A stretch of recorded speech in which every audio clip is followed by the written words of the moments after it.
Nah guys, kembali lagi di channel Aprisitorus, di mana channel ini akan memberikan diri kamu suatu informasi baik dari pekerjaan, asmara, keuangan, serta kehidupan diri kamu secara general. Sebelum saya memberikan suatu informasi dari berbagai aspek yang barusan saya katakan tadi, saya juga mengingatkan kepada teman-teman, informasi yang saya berikan terhadap diri kamu bukan suatu acuan untuk kamu ambil dan untuk kamu terima. Saya hanya bisa memberikan diri kamu suatu informasi berdasarkan kartu yang saya pegang ini. Diri kamu hanya bisa berencana terhadap kehidupan kamu, akan tetapi dibalik dari informasi dan perencanaan tersebut, lagi-lagi yang menentukan adalah Sang Pencipta. Sebelum saya mengambil satu persatu kartu yang saya pegang ini secara acak, saya juga mengingatkan kepada teman-teman apabila ketemu dengan channel saya agar menekan tombol subscribe-nya dan menyalakan loncengnya supaya next video saya lebih semangat untuk memberikan suatu informasi baik terhadap kondisi energi kamu, manusia yang selama ini kamu prioritaskan, serta pihak ketiga dia.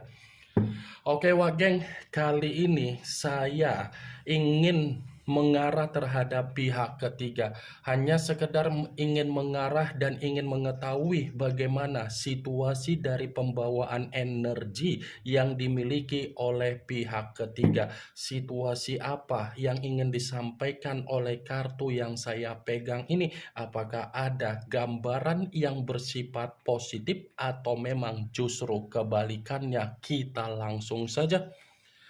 Saya akan mengambil beberapa kartu, di mana kartu yang akan saya ambil nanti bisa saja bersifat resonet, bisa saja tidak bersifat resonet. Semuanya saya kembalikan terhadap pola pemikiran kamu, semuanya saya kembalikan terhadap situasi energi yang kamu miliki untuk saat ini.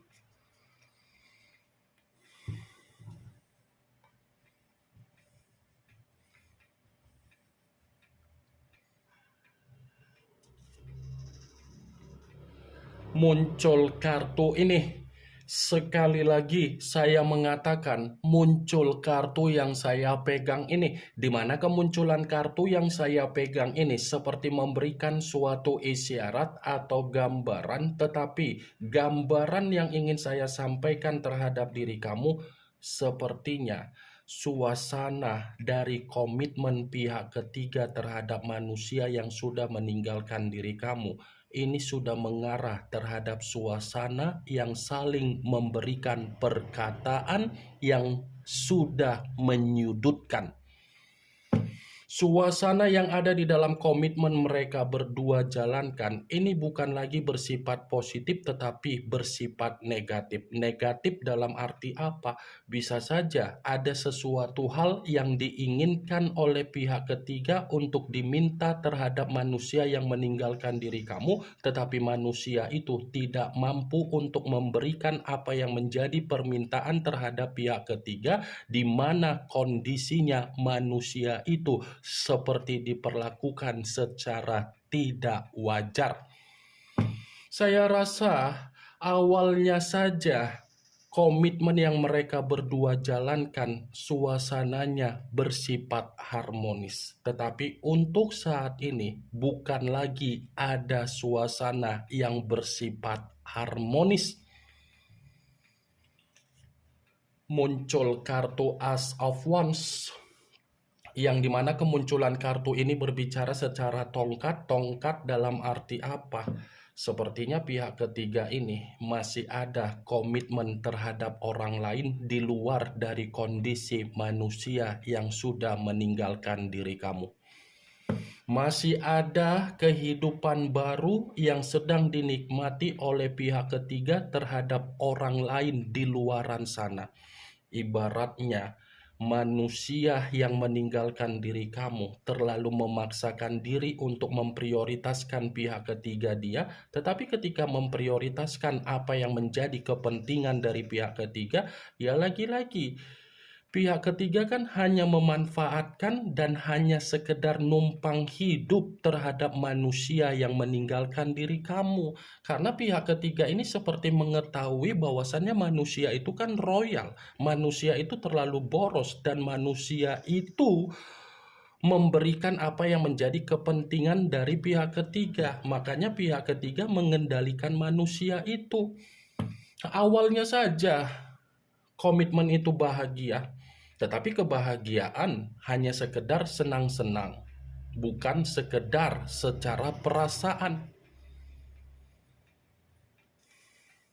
Muncul kartu Ten of Wands, yang dimana kemunculan kartu ini masih berbicara secara tongkat, tetapi tongkat tersebut terdiri dari 10 tongkat. Kalau seandainya saya mencoba untuk menarik satu tongkat dari ke-10 tongkat tersebut, tongkat yang saya tarik ini, coba kamu perhatikan bagaimana situasi gambar di dalam kartu tersebut. Coba kamu perhatikan bagaimana situasi gambar di dalam kartu tersebut. Seakan-akan gambar yang ada di dalam kartu ini lebih mendominasi terhadap manusia yang meninggalkan diri kamu, di mana manusia itu seperti orang yang penuh dengan tekanan yang diperlakukan oleh pihak ketiga dia.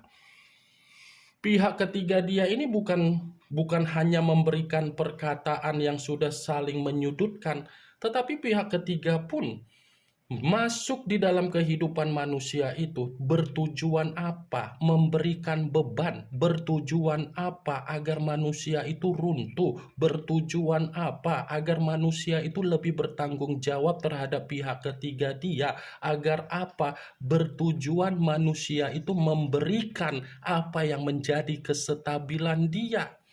Jadi wajar kalaupun saya mengatakan manusia itu secara keadaan merasa terbebani, itu wajar untuk dia dapatkan. Karena dia yang mengawali, dia yang memulai, dan dia yang membiarkan pihak ketiga masuk di dalam kehidupan dia. Muncul kartu Knight of Swords, yang dimana kemunculan kartu ini berbicara secara pedang, tetapi pangeran atau prajurit yang memegang satu pedang. Kalau seandainya saya mencoba untuk menarik dari kata pedang, pedang yang saya tarik ini lebih mendominasi terhadap manusia yang meninggalkan diri kamu. Kenapa saya mengatakan lebih mendominasi? Bisa saja untuk saat ini kondisi manusia itu sedang berusaha untuk mencari yang namanya keseimbangan secara pemikiran. Manusia itu seperti sedang mencari yang namanya pertolongan, karena dia sadar kondisi dia ini sudah di luar dari apa yang menjadi ekspektasi dia. Wah geng, kalaupun manusia itu masih saja mencari diri kamu padahal dia sudah ada komitmen terhadap pihak ketiga, dia mencari diri kamu, itu adalah cerminan di mana manusia itu seperti ingin mengakui apa yang menjadi kesalahan dia, dan dia ingin membenarkan apa yang menjadi ucapan kamu selama kamu memberikan perkataan kamu berdasarkan dari sumpah ataupun doa kamu.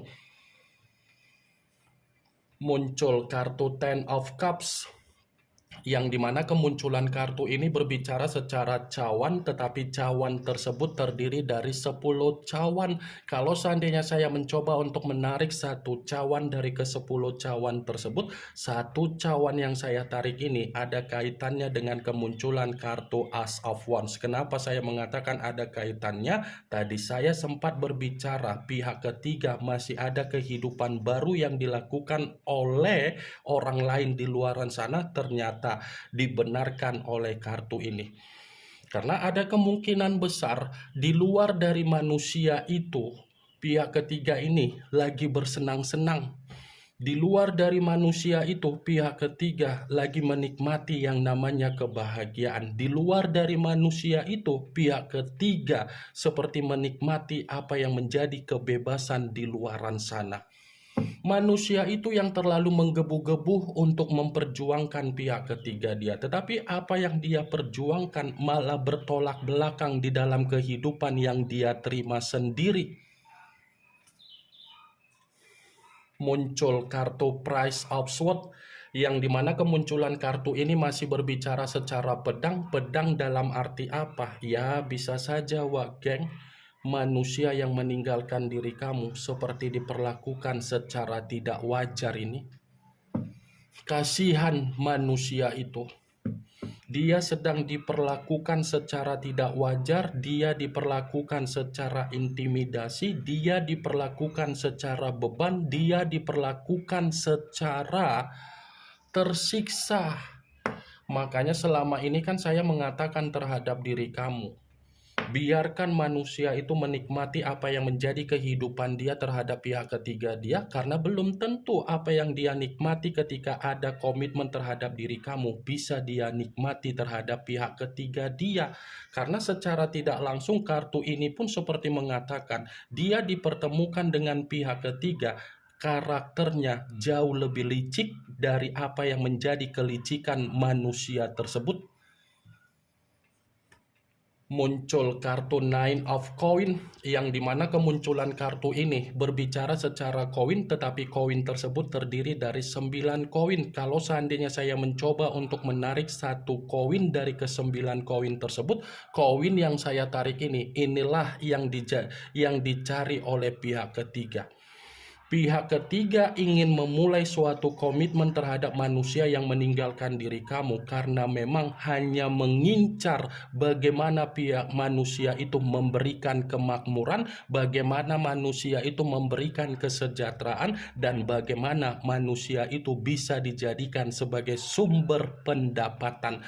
Koin inilah yang menjadi acuan, tetapi untuk saat ini koin yang dimiliki oleh manusia yang meninggalkan diri kamu tidak lagi menerima kestabilan. Bisa saja secara keuangan, keadaan dari manusia yang meninggalkan diri kamu ini lagi bersifat sial, lagi bersifat masalah. Muncul kartu Nine of Swords, yang dimana kemunculan kartu ini berbicara secara pedang, tetapi pedang tersebut terdiri dari 9 pedang. Kalau seandainya saya mencoba untuk menarik satu pedang dari ke-9 pedang tersebut, satu pedang yang saya tarik ini seperti lebih mendominasi terhadap manusia yang meninggalkan diri kamu. Kenapa saya mengatakan lebih mendominasi? Kehadiran pihak ketiga membuat manusia itu sadar kehidupan dia lebih banyak menerima kesetresan, lebih banyak menerima kedepresian, dan dia seperti orang yang tidak ada ketenangan, penuh dengan rasa ketakutan, penuh dengan rasa kegelisahan. Wajar kalau saya mengatakan manusia itu lebih merasa gelisah karena dia sudah tidak mampu untuk memenuhi apa yang menjadi kepentingan dari pihak ketiga, dan dia pun mengerti bahwasannya pihak ketiga meliciki manusia itu di belakang dari kehidupan dia. Itulah Wak Geng, dia meliciki kamu, pihak ketiganya pun meliciki dia. Nine of Swords, kartu yang berbicara secara pedang, tetapi kartu ini dominan mengatakan manusia itu ada penyesalan.